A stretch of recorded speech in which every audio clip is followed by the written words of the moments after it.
Assalamualaikum warahmatullahi wabarakatuh. Waalaikumsalam warahmatullahi Waalaikumsalam wabarakatuh. warahmatullahi wabarakatuh. Kami kelompok 7 akan membacakan materi tentang Rule of Law yang akan dibacakan oleh pemateri pertama itu teman saya Melisa Taha. Kepada Melisa Taha dipersilakan. Baik, terima kasih. Rule of Law atau Friedman tahun 1956. Pengertian formal atau in the formal sense, organized public power atau kekuasaan umum yang terorganisasikan, negara otoriter pun punya rule of law secara hakiki atau material atau ideological sense. Lebih menekankan pada cara penegakannya karena menyangkut ukuran hukum yang baik dan buruk atau just and unjust law. Inti pengertian rule of law harus sama. Rule of law harus menjamin apa yang oleh masyarakat, bangsa yang bersangkutan dipandang sebagai keadilan, khususnya keadilan sosial. Keberadaan ada atau tidaknya rule of law tidak hanya ditentukan hukum, tetapi lebih daripada itu, yaitu ada tidaknya keadilan yang dapat dinikmati setiap anggota masyarakat Weldon tahun 1960. Rule of law tidak hanya memiliki peradilan yang sempurna, tetapi ditentukan oleh kenyataan apakah rakyat benar menikmati keadilan dalam arti perlakuan yang adil, baik dari sesama warga negara maupun pemerintah. Latar belakang kelahiran Rule of Law diawali oleh adanya gagasan untuk melakukan pembatasan kekuasaan pemerintahan negara. Sarana yang dipilih untuk maksud tersebut yaitu demokrasi konstitusional. Perumusan yuridis dari demokrasi konstitusional adalah konsepsi negara hukum. Prinsip Rule of Law secara formal.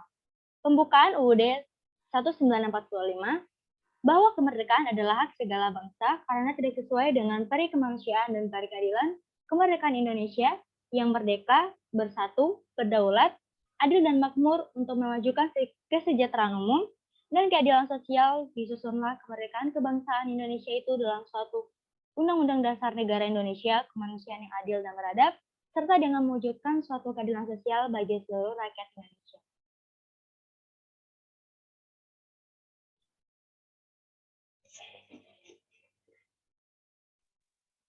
Baik, pembaca materi kedua yaitu Rama Rizky Azwari. Oke, terima kasih untuk moderator. Pasal-pasal Undang-Undang 1945. Pasal 1. Negara Indonesia adalah negara hukum. Pasal 24. 1. Kekuasaan kehakiman merupakan kekuasaan yang merdeka untuk menyelenggarakan peradilan guna menegakkan hukum dan keadilan. Pasal 27. Segala warga negara bersamaan kedudukannya dalam hukum dan pemerintahan dan wajib menjunjung hukum dan pemerintahan dengan tidak ada kecualinya. Pasal 28. Hak asasi manusia. Pasal 28. Bagian 2. Setiap orang berhak untuk bekerja serta mendapat imbalan dan perlakuan yang adil dan layak dalam hubungan kerja. Pasal Undang-Undang 1045 memuat prinsip rule of law secara formal, sehingga setiap penyelenggara negara, pemerintahan, baik di pusat maupun di daerah, wajib mentaatinya, bahkan menggunakan sebagai dasar hukum pengambilan kebijakan berkaitan dengan jaminan atas rasa keadilan, khususnya keadilan sosial.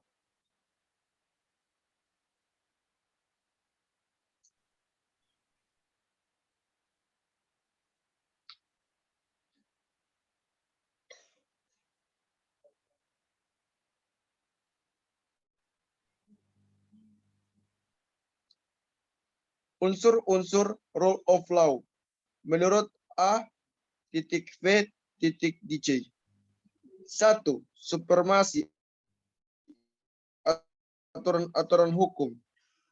Saya ulangi, 2. Kedudukan yang sama di dalam menghadapi hukum. 3.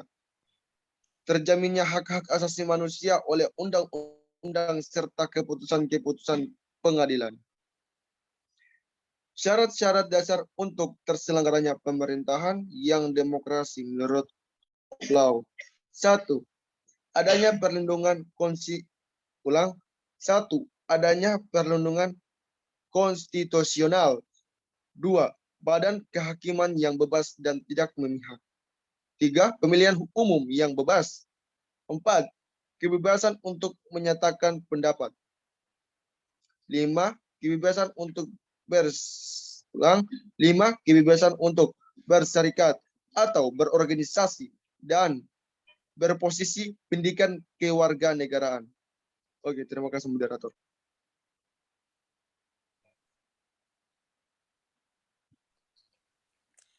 Pelaksanaan rule of law di Indonesia harus mempertimbangkan bahwa keberhasilan the enforcement of the rule of law tergantung pada sejarah dan corak Messi. Hukum yang bersangkutan tergantung pada kepribadian nasional masing-masing. Bangsa rule of law adalah suatu institusi sosial yang memiliki struktur sosiologisnya sendiri dan mempunyai akar budayanya sendiri yang tumbuh dan berkembang ratusan tahun seiring dengan pertumbuhannya Messi. Bangsa Eropa sehingga mempunyai akar sosial dan budaya Eropa rule of law adalah suatu legalisme, suatu aliran pemikiran hukum di dalamnya terkandung wawasan sosial, hubungan antar manusia, masyarakat, dan negara yang kemudian tumbuh menjadi legalisme liberal. Next.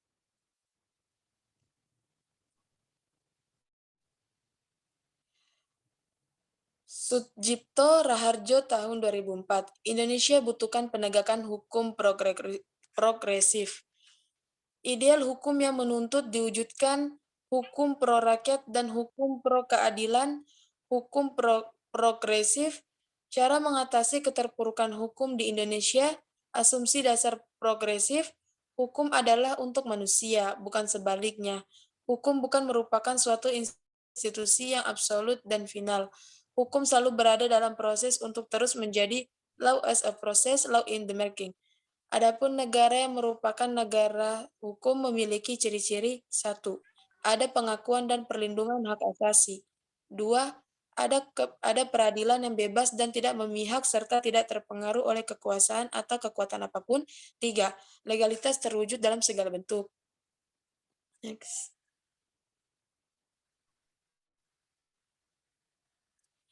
Implementasi rule of law di Indonesia. Back to law and order. Kembali kepada orde hukum dan ketaatan dalam konteks Indonesia. Hukum Indonesia. Yang pertama, rule of Pancasila. Yang kedua, rule of moral. Yang ketiga, rule of justice. Yang keempat, rule of Indonesia. Sekian pemaparan materi dari kelompok kami.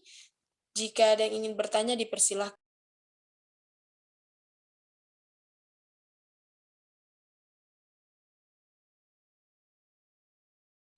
Permisi moderator, saya ingin bertanya. Silakan.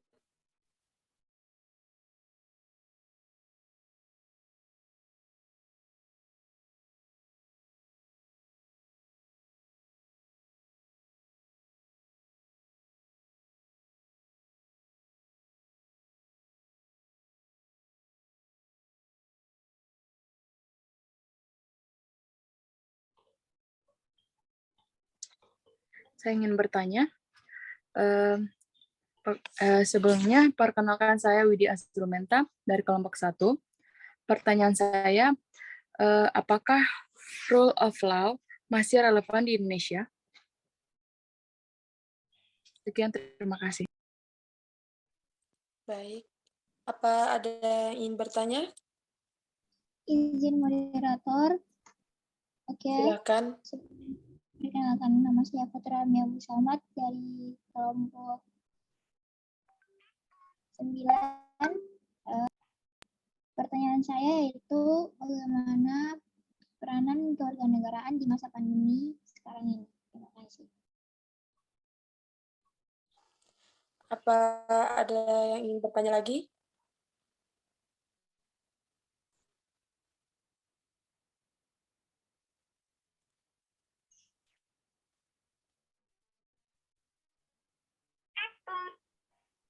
Jika tidak, kami akan tutup sesi pertanyaan. Tolong berikan kami waktu untuk mencari jawaban.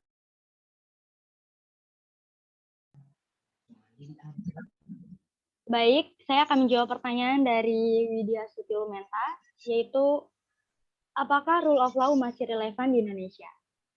Masih, karena sesuai dengan pasal 1 ayat 3 Undang-Undang 1945 yang berbunyi, negara Indonesia adalah negara hukum. Jadi, penggunaannya masih sangat relevan. Bagaimana, Widya Stuti? Baik, terima kasih atas jawabannya. Saya cukup puas. Terima kasih. Baik, pertanyaan kedua yaitu dari Ami. Pertanyaannya adalah peranan kewarganegaraan di masa pandemi. Diskusi adalah sebuah interaksi komunikasi antara dua orang atau lebih atau berkelompok. Biasanya komunikasi antara mereka atau berkelompok tersebut berupa salah satu ilmu atau pengetahuan dasar yang akhirnya akan memberikan rasa pemahaman yang baik dan benar. Diskusi bisa berupa apa saja yang awalnya disebut topik. Dunia kampus merupakan dunia yang menyimpan begitu banyak potensi di mana mahasiswa dapat mengeksploitasi segala potensinya saat bergelut di dalamnya. Berinteraksi dengan sesama mahasiswa, dosen, atau akademisi lain bisa menciptakan interaksi positif dan kemajuan intelektual. Mahasiswa merupakan generasi muda yang memiliki peranan penting dalam proses maju dan berkembangnya suatu bangsa. Tanggung jawab untuk meneruskan keberlangsungan negara merupakan tugas generasi muda, termasuk mahasiswa di dalamnya. Baik, terima kasih. Bagaimana dengan Saudari Ari? Baik, terima kasih. Saya kembalikan kepada moderator. Baiklah, presentasi kali ini akan saya tutup. Bila kurang atau salah, mohon dimaafkan. Wassalamualaikum warahmatullahi wabarakatuh. Waalaikumsalam warahmatullahi wabarakatuh.